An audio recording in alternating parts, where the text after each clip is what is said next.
Okay, up next will be Tennis Weekly with the Duke, Nduka Odizor.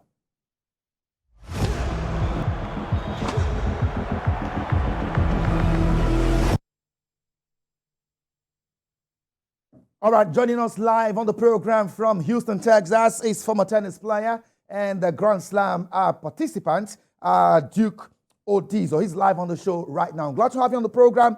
Ongoing in the aftermath of the first Grand Slam of the season in Melbourne. The Rotterdam Open is ongoing, and we've seen a number of marquee players participating preparatory to the French Open, which will be the second Grand Slam of the season. Well, these are smaller competitions across Europe and across the world, but we've seen Grigor Dimitrov earlier today beating Alexander Shevchenko, and yesterday we saw Alex Domino in action. Yannick Sinner, champion of the Australian Open, defeated his opponent yesterday. He will be in action later tonight. I'm sure you keep in touch with all these competitions. And what are your thoughts about the performances of these players?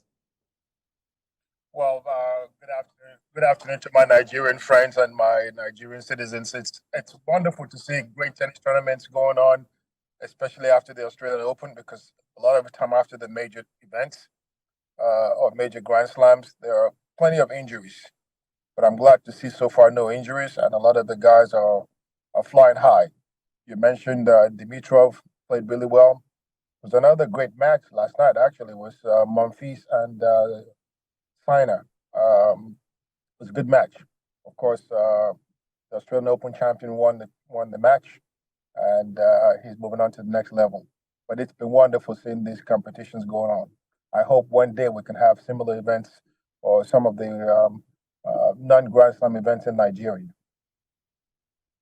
You just put the second question in my mouth, because during your playing days, we had the proliferation of tennis competitions across Nigeria, in Benin, in Kaduna, in Lagos, everywhere in Nigeria. We had top-class tennis competitions that attracted foreign players to come compete in Nigeria, even for ATP points. But that's no longer happening. Lots of conversations around you, Duke Odizor, and other persons who played during your time to come back to Nigeria and help to administer the sport. What are your thoughts about this? Are you considering coming back to help Nigerian tennis from the administrative perspective?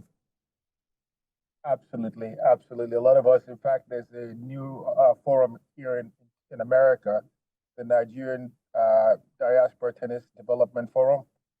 There are about 36, 37 of us in that forum. We've been mapping out and strategically planning how to come to Nigeria and help out the various events and also administer tennis.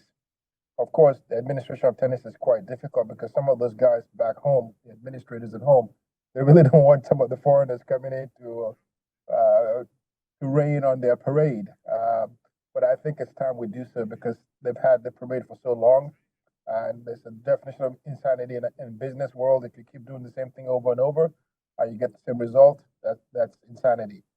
So those administrators who have been doing tennis for such a long time, I think it's about time they review their positions and then make changes vis-a-vis asking for help from those overseas or give way to those overseas. As you can see, almost all of the major tennis federations worldwide, almost all of them, except like 3 or 4, are run by former tennis players because they know what to do. But that's not the case in Nigeria. It's never been the case. It hasn't been so far. We're hoping that if it's not the case come in the future, at least some of the players can be on the technical committee to help them advance forward. But going back on what you were saying about tennis in Nigeria, we used to have close to 20 tournaments in Nigeria. And I might remind you, the former #1 tennis players in the world, some of them passed through Nigeria. The guy that won Wimbledon, Krajicek, passed through Nigeria. Thomas Musta passed through Nigeria. The two guys that were the two teams that won Wimbledon, Elton and House, they passed through Nigeria. The Murphy brothers, they passed through Nigeria. Okay. Andre Agassi's brother and sisters passed through Nigeria. And Duke Odizor also passed through Nigeria.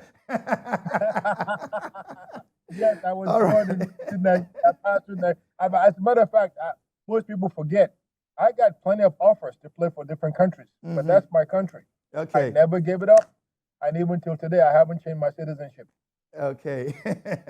All right, Duke Odizor there. He was at the Australian Open. He got to the 4th round of the Wimbledon Open as well in the 80s. Thank you so much for being a part of the show today. We'll hook up with you again next week on the program. Thank you so much, Duke Odizor.